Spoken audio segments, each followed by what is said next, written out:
Ciao amici di Access2Games e benvenuti in questo nuovo video. Io sono Michele ed oggi siamo qui con il nostro nuovo Absanzino. Oddio, nuovo per modo di dire, è il mio secondo Absanzino.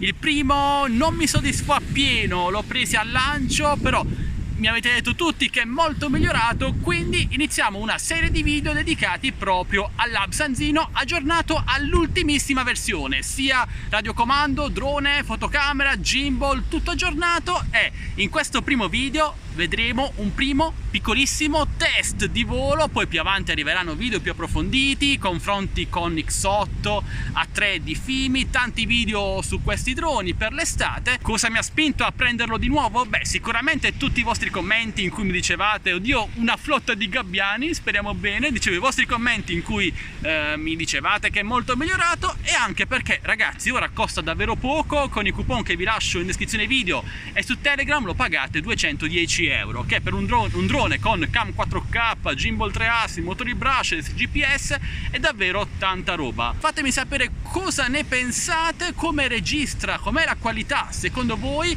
Le mie conclusioni le scrivo qui sotto in descrizione video e anche nei commenti. Parliamo insieme ragazzi e aspetto la vostra opinione. Se volete comprarlo trovate tutti i link d'acquisto qui sotto in descrizione video. Mi raccomando, entrate anche su Telegram, Instagram e Facebook. Sarà migliorato davvero? Beh, iniziamo a scoprirlo.